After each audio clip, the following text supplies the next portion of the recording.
जरूरी नहीं है जो रिएक्शंस है वो जो बुक में दिए रहते हैं वही पूछे जाए। ये जो एक्सपेरिमेंट्स होते हैं ना इस साइड में, यहाँ पे जो जो एक्टिविटी की जाती है उससे भी रिएक्शन पूछ दिए जाते हैं, ठीक है। तो वो रिएक्शन भी आप लोग को याद होना। So hello everyone, welcome you all in a YouTube channel. तो कैसे आप लोग? तो आप लोगों को लग रहा होगा कि ये मैं क्या लेके आ गया हूँ, है ना। कुछ भी नहीं है, ये तो आप ही लोग के लिए जो है, आप लोग जो पढ़ रहे होगे वही सब है, ठीक है। क्या ये सैम्पल पेपर, स्कूल के नोट्स, उसके बाद जो है ये क्वेश्चन मटेरियल, कोचिंग का एनसीईआरटी की बुक लग नहीं रही होगी, है ना, क्योंकि इसकी हालत थोड़ी खराब है, ठीक है। ये फिर क्वेश्चन बैंक। तो देखो, अगर एग्जाम नजदीक है तो इतना कुछ तो डेफिनेटली जो है कोई भी पढ़ के नहीं जा सकता है, सिर्फ एक सब्जेक्ट के लिए, वो भी, है ना।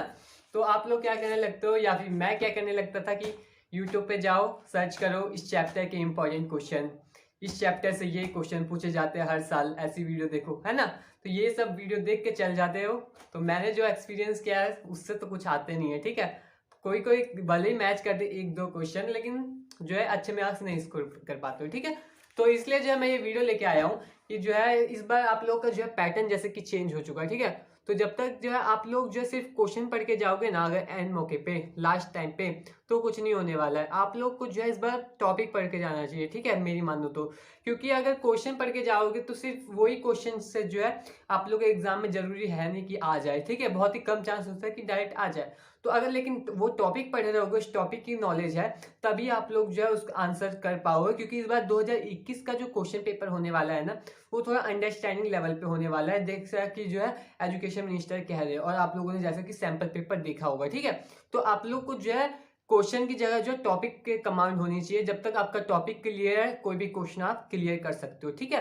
तो वही बात करने वाले हैं, जैसे कि मैं आप लोग को आज जो इंपॉर्टेंट टॉपिक बताने वाला हूँ, इंपॉर्टेंट टॉपिक हवा में नहीं बताने वाला हूँ, ठीक है। ये जो क्वेश्चन बैंक है, ये नहीं बोला कि भैया जो है सवाल की ब्रांडिंग कर रहा है। क्वेश्चन बैंक में जो है प्रीवियस ईयर क्वेश्चन होते हैं। प्रीवियस ईयर क्वेश्चन कोई से भी हम लोग पब्लिकेशन के ले सकते हैं, सब में तो एक ही क्वेश्चन होंगे, है ना। तो जो इसमें जो है शुरुआत में दिए रहते हैं कि ये क्वेश्चन जो है, जैसे कि कौन कौन साल आया गया, जैसे दिख रहा हो आप लोग को, ठीक है। तो इस ये जो है प्रीवियस ईयर क्वेश्चन का जो मतलब उस चैप्टर से आया है। तो लेकिन ठीक है, वो जो क्वेश्चन आया है उसके आधार पे जो है मैंने एनालिसिस किया है। लगभग जो 1.5 से 2 घंटे जो है मैंने ईच चैप्टर पे दिया है, और उसके बाद जो है मैं ये वीडियो लेके आ रहा हूँ, ठीक है। तो आप लोग को मैं बताऊंगा कि किस टॉपिक से ज्यादा चांसेस होते हैं आने के लिए। क्योंकि मैंने शुरू में ही बताया है कि जब एन मौका होता है, जब एग्जाम मान लो कि कल है, परसों है, तो आप लोगों के पास उतना टाइम तो होता नहीं है कि पूरा एनसीईआरटी पढ़ो या फिर पूरा जो है मटेरियल पढ़ो, ठीक है। तो आप लोग जो है टॉपिक ही पढ़ के जाओगे, ठीक है। तो हम लोग जो है वो बात करेंगे आज इसके बारे में। उससे पहले वीडियो को जो है लाइक कर देना, और चैनल पे नए हो तो सब्सक्राइब जरूर कर लेना, ठीक है। So let's. तो देखो, मैंने अपनी एनसीईआरटी बुक खोल ली है, आप लोग भी खोल लो, और जो जो मैं बोल रहा हूँ वो टिक करते जाओ, ठीक है।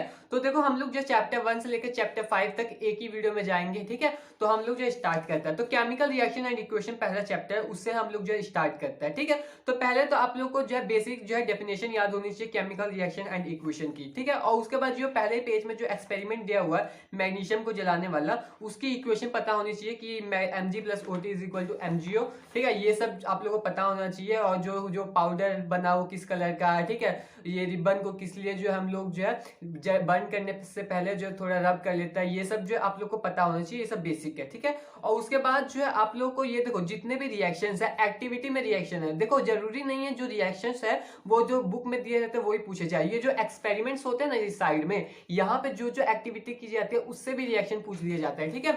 तो वो रिएक्शन भी आप लोग को याद होना चाहिए। जैसे कि एक्टिविटी 1.2 में जो है वो लीड नाइट्रेट को पोटेशियम आयोडाइड में मिला देते हैं, तो आपसे पूछा जा रहा है कि क्या बनेगा, तो जो है lead iodide plus potassium nitrate बनेगा, ये बनेगा ना। तो आप लोग को ये तो खुद ही लिखना था, इसलिए जो आप लोग ये सब भी थोड़ा पढ़ के जाना, इससे जो है थोड़े चांसेस होते हैं, ठीक है। क्योंकि जो बुक में जरूरी नहीं है जो दिए रहते वो आए, ठीक है, समझ गए सब, ठीक है। उसके बाद जो है केमिकल इक्वेशन में आता है, यहाँ पे जो है कुछ देखने वाला बात नहीं है, ज्यादा इंपॉर्टेंट कुछ भी नहीं है। यहाँ पे हम लोग बस देख सकते हैं कि हम लोग जो है बैलेंस क्यों करते हैं केमिकल इक्वेशन को, ये आ सकता है यहाँ से। जो है बहुत सारा जो है पूछा गया 3 मार्क्स में कि हम लोग जो है केमिकल रिएक्शन को बैलेंस क्यों करते हैं, ठीक है, ये पूछा गया। और उसके बाद जो केमिकल रिएक्शन को जो है बैलेंस कैसे करते हैं वो भी आप लोग को जो है इस चैप्टर में आना चाहिए, ठीक है। ये थोड़ा जो है इंपॉर्टेंट है। केमिकल रिएक्शन को बैलेंस करना तो बहुत ही ईजी होता है ना, तो ये आपको आना ही चाहिए, लेकिन ठीक है। और उसके बाद जो है हम लोग जब आगे बढ़ते हैं तो ये जो है जैसे कि चेंजेस जो आते हैं केमिकल रिएक्शन के दौरान, वो सब जो है जैसे कि 3-4 चेंजेस आप लोग को याद होना चाहिए। Change in state, change in colour, change in gas, मतलब evolution of gas, change in temperature, ये सब जो है याद कर लेना। उसके बाद जब आगे बढ़े तो जो रिएक्शन दिए हुए हैं ना यहाँ पे, ये सब जो रिएक्शन दिए हुए हैं ये सब भी बिल्कुल नहीं छोड़ना। केमिस्ट्री में रिएक्शन बहुत इंपॉर्टेंट होता है, आपको नहीं पता है कौन सा रिएक्शन आ जाएगा, ठीक है। तो रिएक्शन जो है वो डेफिनेटली जो है वो याद कर लेना, ठीक है। और जो एनसीईआरटी के क्वेश्चन है वो तो कर ही लिए होंगे, ठीक है। और उसके बाद जो टाइप ऑफ रिएक्शन जितने भी है ना, कॉम्बिनेशन रिएक्शन, डिकम्पोजिशन रिएक्शन, ये सब याद करके रखना। और ये देखो यहाँ पे जो है ये डू यू नो करके जो है एक बॉक्स है, ठीक है। यहाँ पे देखो लिखा हुआ है कि जो ये स्लेट लाइम है, जो स्लेट लाइम होता है वो जो है व्हाइट वॉशिंग के लिए यूज होता है। बहुत लोग ये डू यू नो वाला सेक्शन छोड़ देता है, ये नहीं छोड़ना है। और नीचे में एक इक्वेशन दिया, तो इक्वेशन तो सारी मैंने बोल दिया, तो इस इक्वेशन अब मैं नहीं बोलूंगा, ठीक है। आप लोग खुद देख लेना, जहाँ इक्वेशन है वो वाला जो है याद कर लेना, ठीक है। और उसके बाद ये रेस्पिरेशन एक एक्सोथर्मिक प्रोसेस है, वो कैसे है वो उसको आप लोग जो है डिफाइन कर देना, मतलब कि कैसे है उसको समझ लेना एक बार, ठीक है। ये इंपॉर्टेंट है। और उसके बाद यहाँ पे एक इंपॉर्टेंट चीज आ गई है, क्या कि देखो यहाँ बहुत सारे फॉर्मूले दिए हुए हैं, पेज नंबर जो 8 है ना, यहाँ बहुत सारे फॉर्मूले दिए हुए हैं, फॉर्मूले बोला इक्वेशन दिए हुए हैं, सॉरी, ठीक है। तो ये सब आप लोग को छोड़नी नहीं है। तो और एक्टिविटी भी आप लोग को छोड़नी नहीं है, एक्टिविटी कोई सी नहीं छोड़नी है, ठीक है। और ये रिएक्शन भी कोई सी नहीं छोड़नी है, कहीं से भी जो है आ सकता है, ठीक है। मैं आप लोग को जो सहानुभूति नहीं दे रहा हूँ कि ये वाला टॉपिक पढ़ लो तो उस पक्का आ जाएगा, ठीक है। मैं आप लोग को जो ट्रूथ बता रहा हूँ कि जो है जरूरी नहीं है कि यहीं से आएंगे क्वेश्चन, हाँ कहीं से भी आ सकता है, ठीक है। तो आप लोग को तैयार रहना है, अभी बहुत समय है, ठीक है। अभी आप लोग के पास कम से कम 3-4 महीने तो है ही, ठीक है। तो आप लोग जो है आराम से प्रैक्टिस करोगे ना तो हो जाएगा, ठीक है। यहाँ पे जो है यही जो है AgCl वाला है, इसको जो है जो ये देखो यहाँ पे जो है एक बच्चे जो है बहुत छोड़ देता है कि AgCl और AgBr जो होता है ना उसको फोटोग्राफी के लिए यूज किया जाता है, ठीक है। तो इसको जो है याद कर लेना कि फोटोग्राफी के लिए यूज किया जाता है। ये बहुत लोग जो छोड़ देता है, एकदम 1 पॉइंट का 1 मार्क्स का क्वेश्चन जो आ सकता है, मेरे को तो बहुत इंपॉर्टेंट लगता है ये पॉइंट, ठीक है। ये आप लोगों को आ सकता है, ठीक है।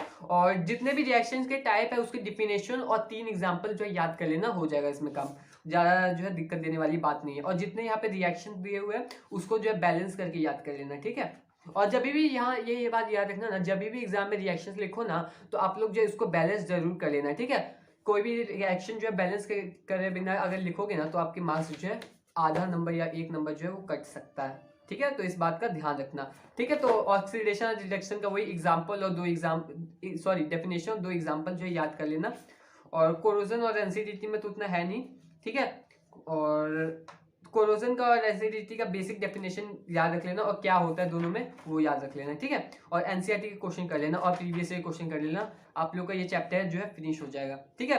तो चैप्टर 1 यहाँ पे फिनिश होता है। अब बचता है chapter 2 acid basis and salt. इसमें देख लो, इसमें टिक कर लेना, ठीक है। तो ये जो है हम लोग स्टार्ट करते हैं यहाँ से, तो देखते हैं कुछ इसमें है कि नहीं है। ये देखो ये जो सेक्शन है डू यू नो, ये याद करने के लिए नहीं बोल रहा हूँ, इससे जो है आप लोग का पैसेज वाला क्वेश्चन आ सकता है, ठीक है। ऐसी ऐसी जगह से जो है मैंने देखा है कि पैसेज वाले क्वेश्चन जो आ सकते हैं, तो आप लोग बस एक बार रीड कर लेना, उसमें जो है उतना याद करना नहीं है, स्ट्रेस मत लेना कुछ भी, बस एक बार पढ़ लेना कि अगर आ जाए बाई चांस, ठीक है। बस एक बार पढ़ लेना। और यहाँ से एसिड बेसिस एंड सॉल्ट में देखो, हाँ ये जो रिएक्शन हो रहा है ना यहाँ पे, ये वाला भी आप लोग को पैसेज वाले में आ सकता है, नहीं तो इससे डायरेक्ट क्वेश्चन भी बहुत बार आए गए हैं, ठीक है। आप लोग प्रीवियस ये क्वेश्चन देख सकते हो, इससे जो है आप लोग को डायग्राम बनाने के लिए भी एक बार पूछा गया और बहुत सारे क्वेश्चन आते हैं। देखो बायो से जो है डायग्राम नहीं आते, अब आप लोगों ने देखा होगा डायग्राम बनाने के लिए नहीं आता है, बस अब केमिस्ट्री से ही जो है एक्टिविटी पूछ दी जाती है और एक्टिविटी ड्रॉ करने के लिए कह दिया जाता है, ठीक है। तो आप लोग जो है केमिस्ट्री का एक्टिविटी जो है वो मत छोड़ना, बायो को छूट जाए तो छूट जाए, ठीक है। बायो को वैसे डायग्राम का जो है लेवलिंग जो है वो याद कर लेना, वो जो है मेन होता है उसका, ठीक है। और इसमें भी वही जो है ये सोडियम जिंकेट वाला जो है ना फॉर्मूला, ये बहुत ज्यादा इंपॉर्टेंट है, इसको याद कर लेना, ठीक है। सोडियम जिंकेट कैसे बनता है, ठीक है। और सोडियम जिंकेट का फॉर्मूला भी याद कर लेना। और उसके बाद तो ज्यादा मैं देखता हूँ थोड़ा, ठीक है। तो ये जो है लुईस डॉट स्ट्रक्चर, ये सब जो थोड़ा याद रखना, लुईस एसिड लुईस बेस किसको कहता है, ये सब याद रखना। और देखता हूँ मैं ये यहाँ पे जो है लास्ट में जो है इसका स्टार्टिंग, मतलब कि थोड़ा अच्छे अच्छे जो है पॉइंट्स दिए गए हैं जहाँ से हर साल जो है क्वेश्चन पूछे जाते हैं। जैसे ये जो है कैल्शियम सल्फेट वाला जो पॉइंट है, ठीक है, ये सब प्लास्टर ऑफ पेरिस, जिप्सम कैसे बनता है, कितना मॉलिक्यूल्स ऑफ वाटर जो जुड़ा होता है, इस किससे जुड़ा होता है, ये याद रखना। यूजेस ऑफ वॉशिंग सोडा, ये इंपॉर्टेंट है, ये याद रख लो, ठीक है। और वॉशिंग सोडा कैसे बनता है, बेकिंग सोडा कैसे बनता है, बेकिंग सोडा, वॉशिंग सोडा और जितने भी जो यहाँ पे जो है बेस दिए हुए हैं ये कैसे बनते हैं, इनके रिएक्शन याद कर लेना कैसे बनते हैं और इनके यूजेस क्या है, ठीक है, ये आप लोग का इंपॉर्टेंट है, ठीक है। और ब्रांड किसे कहता है ये भी एक बार याद रख लेना, ठीक है। ब्रांड किसे कहता है पता ही होगा आप लोगों को, NaCl को जो है वो पानी में घोल देता है तो उसी को जो है ब्रांड कहता है, ठीक है। और इसके जो इंपॉर्टेंट क्वेश्चन और ये जो है प्रीवियस ईयर क्वेश्चन कर लेना, ठीक है, हो जाएगा आराम से, ठीक है। तो ये मैंने इंपॉर्टेंट बता दिया। ये जो pH वैल्यू है ये भी आप लोग को याद रखनी है, ठीक है। जैसे कि ये देखो, ये डायग्राम है, यहाँ पे मैंने साइड में कुछ कुछ लिख लिया है ना। तो जैसे कि जैसे कि ये जो सॉल्ट है इसमें से HCl और जो है ये NaOH से मिलके बनता है, ठीक है। तो हाइड्रोजन और क्लोरीन बताओ इसके यूजेस क्या है, ये कैसे बनते हैं, ठीक है, और किस किस में इसका इस्तेमाल होता है, ये सब आप लोग को याद रखना है, ठीक है। तो ये सभी था। और ब्लीचिंग पाउडर का यूज ये सब मैंने तो बताया दिया। जितने भी बेसिस है ना, जैसे कि ये देखो पेज नंबर जो है आप लोग का यहाँ ब्लीचिंग पाउडर से जो स्टार्ट हो रहा है ना, ये ब्लीचिंग पाउडर से जितना भी यहाँ स्टार्ट हो जाए, जैसे कि ब्लीचिंग पाउडर का यूज, उसके बाद हाइड्रोजन, सोडियम हाइड्रोजन कार्बोनेट इसका यूज, फिर वॉशिंग सोडा, ठीक है, फिर वॉशिंग सोडा का यूज, ये सब जो है याद कर लेना। और उसके बाद प्लास्टर ऑफ पेरिस में जो है वाटर ऑफ क्रिस्टलाइजेशन एक इंपॉर्टेंट टॉपिक है, उसको याद कर लेना। और प्लास्टर ऑफ पेरिस और जिप्सम में जो है कितने मॉलिक्यूल ऑफ वाटर होते हैं, दोनों को एक से दूसरे में कैसे कन्वर्ट करता है, जिप्सम से प्लास्टर ऑफ पेरिस में कैसे कन्वर्ट करेंगे, ये भी आता है चैप्टर नंबर 3, ठीक है। चैप्टर नंबर 3 आता है मेटल्स एंड नॉन मेटल्स। तो यहाँ पे हम लोग को देखते हैं, एक सेकेंड, मैं जो है वो जो मैंने कॉपी बनाई है जिसमें मैंने लिखा हुआ है कि कौन कौन से इंपॉर्टेंट टॉपिक है वो देख लेता हूँ, ठीक है। तो मैंने कॉपी ले ली है। तो यहाँ पे देखो, यहाँ पे जो लिखा हुआ है ये सेकेंड पेज नंबर 38 में आप लोग का जो है ये देखो, ये वाला जो डायग्राम है ना, ये वाला डायग्राम की जैसे यहाँ पे हीट करते हैं तो यहाँ तक गर्म होता है। तो यस, तो इसमें आप लोग से क्वेश्चन पूछा जा सकता है कि कैसे जो है वाटर, ये आयरन जो है वो गुड कंडक्टर ऑफ हीट है, ठीक है। इसका एग्जांपल देके बताओ, एक्सपेरिमेंट इसका बताओ, ठीक है। तो ये आप लोग को आज पता है, एक बस इस पेज में यही इंपॉर्टेंट था। और उसके बाद जो है आप लोग को मेटल्स एंड नॉन मेटल्स में ना बस आप लोग का जो वो ओर माइनिंग वाला होता है ना, वो सब थोड़ा ज़्यादा इंपॉर्टेंट होता है कि कैसे किसी चीज़ को जो है एक्सट्रैक्ट करते हैं, सल्फर का किससे एक्सट्रैक्ट करते हैं, रोस्टिंग से करते हैं, और उसके बाद कैल्सिनेशन से करते हैं कैल्शियम का, ये सब आप लोग को ज़्यादा इंपॉर्टेंट है। तो उसको तो बिल्कुल भी मत छोड़ना कुछ भी हालत में, ठीक है। और उसके बाद यहाँ पे एक एम्फोटेरिक ऑक्साइड वाला जो पॉइंट है ये आप लोग को याद रखना है। एम्फोटेरिक ऑक्साइड किसको कहते हैं, इसके एग्जाम्पल बताओ, ठीक है। तो ये आप लोग को जो है छोड़ने नहीं है, एम्फोटेरिक ऑक्साइड वाले। और उसके बाद जो है हम आते हैं, तो जितने भी रिएक्शंस है वो तो छोड़ने नहीं है, ये सब तो बहुत ही इंपॉर्टेंट है। सोडियम एल्यूमिनेट कैसे बनता है ये आप लोग को याद रखना है, ठीक है। और उसके बाद जो है ये एनोडाइजिंग क्या होता है, ये देखो डू यू नो वाला सेक्शन है ना, यहाँ से जो छोड़ देते हो आप लोग, उसके लिए मैं बता रहा हूँ डू यू नो में एनोडाइजिंग क्या होता है। एनोडाइजिंग एक प्रोसेस होता है जो क्या क्या क्या होता है आप लोग खुद ही समझ सकते हो, ठीक है। वो एनोडाइजिंग का डेफिनेशन याद रख लेना, 1 मार्क्स का आ सकता है, ठीक है। जो जो लोग जो है मिस कर देते हैं ना, वो मैं आप लोग को जो ज़्यादा गौर करके बता रहा हूँ, ठीक है। और उसके बाद जो रिएक्शंस तो यहाँ पे भर भर के दिए रहते हैं, वो आप लोग को याद रखना है। और उसके बाद देखो एक जो होता है जो एक सेकंड यहाँ पे दिया ही होगा, एक्वारेजिया। हाँ, एक्वारेजिया क्या होता है, ये भी डू यू नो के सेक्शन का जो है बहुत ही इंपॉर्टेंट पॉइंट है। एक्वारेजिया क्या होता है, ठीक है। तो एक्वारेजिया आप लोग को याद रखना है। उसके बाद जो है रिएक्टिविटी सीरीज तो याद ही होगी, है ना, रिएक्टिविटी सीरीज याद रख लो। तो वो तो बहुत ही इंपॉर्टेंट है, क्योंकि कोई भी अगर रिएक्शन होगा ना आप लोग का, तो मान लो कि कोई रिएक्शन आप लोग से पूछता है ये रिएक्शन होगा कि नहीं होगा, तो आप लोग उससे बता सकते हो, ठीक है। ऐसे भी क्वेश्चन जो है आए हुए हैं, ठीक है। और उसके बाद जो है आयोनिक कंपाउंड्स जो से जो स्टार्ट हो रहा है कि प्रॉपर्टीज ऑफ आयोनिक कंपाउंड्स, ये भी इंपॉर्टेंट है आप लोगों का कि आयन जो है कैसे एक्सचेंज होता है, मतलब कि बॉन्ड फॉर्मेशन आप लोग का कैसे होता है, ठीक है। आप लोग से पूछ दिया जा सकता है कि NaCl जो है वो बॉन्ड बना है, वो आयनिक बॉन्ड है या फिर कोवैलेंट बॉन्ड है, बता दो कि आयनिक बॉन्ड है। और या फिर ये भी पूछ सकता है कि उसका जो डायग्राम बता दो, ठीक है। तो ये सब पूछा जा सकता है। और उसके बाद फिर आयनिक कंपाउंड का जो प्रॉपर्टीज है इसको भी याद रख लेना। ठीक है। फिर यहाँ से जो एक्सट्रैक्शन ऑफ मेटल्स वाला जो मैं बात कर रहा था कि कैसे एक्सट्रैक्ट करता है, ये सब आपका बहुत इंपॉर्टेंट, ये वाला पॉइंट मत छोड़ना। देखो मैंने जो है बहुत बीच बीच में जो है छोड़ दिया पॉइंट्स जो कि इंपॉर्टेंट नहीं थे, लेकिन ये वाला पॉइंट मैं बहुत ज़्यादा जोर देकर बता रहा हूँ क्योंकि इससे जो लॉन्ग क्वेश्चन के 5 मार्क्स के क्वेश्चन होते हैं ना, उससे जो आ सकते हैं। ठीक है, ये एक्सट्रैक्टिंग ऑफ ओर बहुत ही ज़्यादा इंपॉर्टेंट है आप लोग का, मेटल नॉन मेटल में यही सबसे ज़्यादा इंपॉर्टेंट है। ठीक है, ये जो है मेरे बोर्ड्स में भी आए थे इसके क्वेश्चन। ठीक है, तो ये आप लोग को याद रखना है। और उसके बाद जो है आप लोग का जो है ये थर्माइट रिएक्शन वाला जो सेक्शन है, थर्माइट रिएक्शन का फॉर्मूला बताओ और थर्माइट रिएक्शन क्या होता है ये बताओ। ठीक है, इसको याद कर लेना, ये भी आप लोग का इंपॉर्टेंट है। थर्माइट रिएक्शन बहुत इंपॉर्टेंट है। ठीक है, और उसके बाद फिर ये रिफाइनिंग में जो है ये इलेक्ट्रोलाइटिक प्रोसेस ज़्यादा इंपॉर्टेंट है। और उसके बाद फिर कोरोजन में ज़्यादा इंपॉर्टेंट नहीं है, एक दो जो कोरोजन के जो शुरुआती 3 पॉइंट्स दिए हुए हैं ना, सिल्वर आर्टिकल जो है ब्लैक हो जाता है, क्यू हो जाता है, कॉपर क्यू रिएक्ट करता है, मतलब कॉपर जो है कार्बन डाइऑक्साइड रिएक्ट करता है, स्लोली लूजेस शाइन, और कौन सा कोट बन जाता है, ग्रीन कोट बन जाता है। ठीक है, ये सब जो ये कोरोजन के जो शुरुआती 3 पॉइंट्स है, देखो भाई ये मत छोड़ना प्लीज। ठीक है, आप लोग के लिए कह रहा हूँ मत छोड़ना इसको, 3 पॉइंट्स को 1 मार्क्स का क्वेश्चन में आ सकता है। ठीक है, और फिर प्रिवेंशन ऑफ कोरोजन उतना इंपॉर्टेंट नहीं है आप लोग का। ठीक है, तो यहाँ से जो है आप लोग का जो है ये क्वेश्चन तो करते ही रहना, प्रीवियस ये क्वेश्चन जरूर कर लेना। ठीक है, बोर्ड के एग्जाम में जाने से पहले, और फिर प्री बोर्ड में जाने से पहले जो है ये जो इंपॉर्टेंट टॉपिक है वो कर लेना, और फिर बोर्ड्स जब एग्जाम खत्म हो जाएंगे प्री बोर्ड्स के, तब जो है बोर्ड्स का क्वेश्चन कर लेना। कार्बन एंड इट्स कंपाउंड्स ये बचा, ये तो बहुत ही ज़्यादा इंपॉर्टेंट चैप्टर है, तो इसमें जो है शुरुआती में जो ज़्यादा इंपॉर्टेंट कुछ भी नहीं है। ठीक है, शुरुआत वाला सेक्शन जब अगर छोड़ सकते हो आखिरी समय में। ठीक है, और उसके बाद जो है यहाँ पे जो है हम लोग देख सकते हैं कि देखो ये जो कार्बन जो है वो कोवेलेंट बॉन्ड बनाता है, ये टेट्रावैलेंट इन नेचर होता है। तो ये कार्बन के इतने सारे कंपाउंड है, हम लोग को उसकी जो है एक अलग जो है ब्रांच पर, जैसे कि आप लोग बड़े मतलब 11th में जाओगे तो एक ऑर्गेनिक केमिस्ट्री, सिर्फ कार्बन के लिए जो एक ऑर्गेनिक केमिस्ट्री बनाई गई है, क्यों बनाई गई है। ठीक है, आप लोग से पूछा जा सकता है कि क्यों जो है कार्बन इतने सारे बॉन्ड्स बनाता है, ये आप लोग से पूछा जा सकता है। तो आप लोग बता सकते हो कि ये जो है टेट्रावैलेंट इन नेचर होता है, कोवेलेंट बॉन्ड बनाता है, तो इसलिए जो ये बहुत सारे इसके कंपाउंड्स है। ठीक है, ये एक पॉइंट जो है आप लोग याद रखना।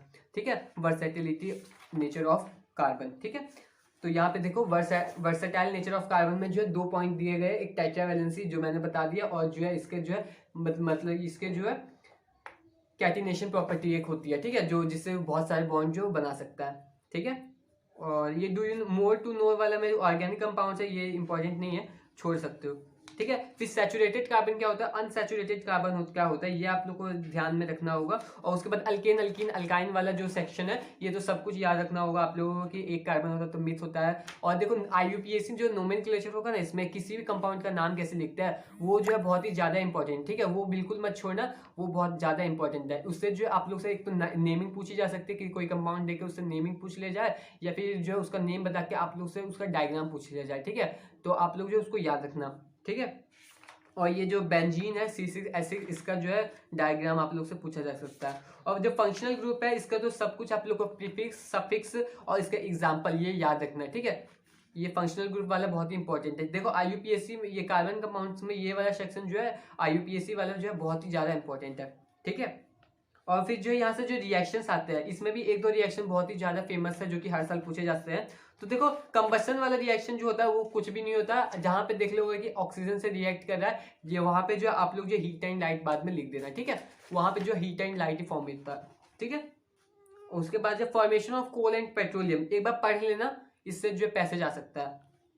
ठीक है, उसके बाद देखो ऑक्सीडेशन रिएक्शन जो है वो याद रखना है। उसके बाद KMnO4 का इसमें क्या रिएक्शन होता है ये याद रखना है। और उसके बाद एडिशन रिएक्शन, जो जितने भी रिएक्शन है ये याद रख लेना है। ठीक है, इससे जो हर साल पूछे जाते हैं। ठीक है, तो आप लोग इसको याद रखना, addition reaction, substitution reaction, oxidation reaction, ये सब याद रखना। और उसके बाद ये तो देखो ये जो इथेनॉल का रिएक्शन है, रिएक्शन ऑफ इथेनॉल, इसको भी याद रख लेना। मैंने तो पहले बोल दिया रिएक्शन तो सारे इंपॉर्टेंट है। ठीक है, अब मैंने प्रीवियस ये क्वेश्चन में देखा है, इस जो रिएक्शन है कार्बन एंड कंपाउंड से हर साल पूछे गए, एक ना एक रिएक्शन कहीं ना कहीं से पूछ ही दिया गया। ठीक है, तो इसको जो याद रखना। और इथेनॉइक एसिड वाला जो है फॉर्मेशन ऑफ ईस्टर, ये देखो फॉर्मेशन ऑफ ईस्टर जो है इससे भी एक साल जो है क्वेश्चन पूछ दिया गया था, तो इसको जो है एक बार देख लेना। ठीक है, और उसके बाद यहाँ पे जो है ये रिएक्शन खत्म होता है, यहाँ पे जो रिएक्शन बचे वो आप लोग याद कर लेना। सोप एंड डिटर्जेंट में देखो कुछ भी नहीं करना है, बस ये जो पैसेज है ना मिसेल्स फॉर्मेशन, ये आप लोग को याद रख लेना। यहाँ से जो है डायरेक्ट 5 मार्क्स के क्वेश्चन नहीं आ पाएंगे, यहाँ से 2 मार्क्स या 3 मार्क्स के क्वेश्चन आ सकते हैं। तो बस एक बार पढ़ लेना कैसे जो है इसका जो है ये जो है आप लोगों का फंक्शन करता है, ठीक है, मिसेल्स कैसे फॉर्म होता है, ये एक बार पढ़ लेना। अब जो है हम लोग आगे बढ़ते हैं। शायद चैप्टर भी कंप्लीट हो गया, हाँ चैप्टर कंप्लीट हो गया, फिर प्रीवियस ईयर क्वेश्चन कर लेना, हो जाएगा। पीरियोडिक क्लासिफिकेशन देखो ज्यादा कुछ बचा नहीं है, ये बहुत ही छोटा चैप्टर है, बहुत ही आसान चैप्टर है, ठीक है। देखो पहले तो Dobereiner's triad, Newlands law of octaves, ये सब जो आप लोग जो पढ़ के रख लो, ठीक है। ये सब जो है बस एक बार पढ़ लेना और सबके ड्रॉबैक्स याद कर लेना, बस इन्होंने क्या कहा और इनके ड्रॉबैक्स क्या थे, ये याद रख लेना, 3-3 पॉइंट्स, ठीक है, ज्यादा इसमें याद नहीं रखना। और उसके बाद जो आप लोग को जो है ये किसी जो कोई एलिमेंट है उसका एटॉमिक नंबर दे दिया जाता है और ग्रुप और जो है उसका पीरियड फाइंड करना पड़ता है, ये आप लोग को आना चाहिए। इसमें सबसे इंपॉर्टेंट यही होता है, 1 मार्क्स का 2 मार्क्स का ऐसे ही क्वेश्चन आते हैं, ठीक है। और उसके बाद जो है ये जो मेंडलीव पीरियोडिक टेबल लाया, तो इसमें ज़्यादा कुछ इंपॉर्टेंट नहीं है, बस इसमें जो है ग्रुप फाइंड करना, पीरियड फाइंड करना, यही इंपॉर्टेंट है। उसके बाद हाँ ये देखो पीरियोडिक टेबल में जो है लेफ्ट से राइट जाने में साइज में क्या जो है वो डिफरेंस आता है, मतलब कि कैसे जो है वेरी करता है। उसके बाद ऊपर से नीचे आने में पीरियोडिक टेबल में साइज कैसे वेरी करता है, ठीक है, ये आप लोग का इंपॉर्टेंट है। और उसके बाद जो है मेटेलिक नेचर और नॉन मेटेलिक नेचर, लेफ्ट से राइट जाने में, राइट से लेफ्ट जाने में, ऊपर से नीचे जाने में, नीचे से ऊपर जाने में, ये जो वेरी करता है ये आप लोग को याद रखना है, ठीक है। बस यहाँ से जो आप लोग का जो केमिस्ट्री जो है वो पूरा कंप्लीट हो जाता है। 5 चैप्टर देखो, इतने से देर 20 मिनट की वीडियो है, इसमें आप लोग जो है 5 चैप्टर के जो इंपॉर्टेंट टॉपिक्स जो है देख लिए, ठीक है, जितने मैंने बोले टिक लगा लिए होंगे। और उसके बाद इसके बाद जब ये एक बार प्री बोर्ड्स दे के आ जाओ, ये गारंटी नहीं दे रहा हूँ कि आप लोग के जो फुल मार्क्स आ जाएंगे, क्योंकि सिर्फ आप कुछ टॉपिक पढ़ के जा रहे हो, लेकिन ये टॉपिक पढ़ने के बाद जब प्री बोर्ड से जब घर पे आओगे ना, जब प्री बोर्ड्स खत्म हो जाएंगे, 1 महीने की छुट्टी मिलेगी, आप लोग प्रीवियस ईयर क्वेश्चन जो है जम कर करना है, ठीक है। मेरी भी वीडियो आएंगी प्रीवियस ईयर क्वेश्चन पे, सारे चैप्टर की सारे प्रीवियस ईयर क्वेश्चन जो अपलोड कर दूंगा, एक बार जम के उसको जो 1 महीना जो कर लेना, ठीक है। और उसके बाद जो है आप लोग एक सैंपल पेपर ट्राई करके देखना, मैं गारंटी देता हूँ साइंस में जो आप लोग के 95 से अबव स्कोर आएंगे आराम से, ठीक है। अगर कोई गलती ना करो तो 100 भी आ सकते हैं, ठीक है। सो कैसी लगी वीडियो को लाइक करना, थोड़ी लंबी हो गई है, सॉरी, ठीक है। सो मिलते हैं अगली वीडियो में, सब्सक्राइब कर लेना चैनल को और वीडियो को लाइक कर देना। Thanks for watching.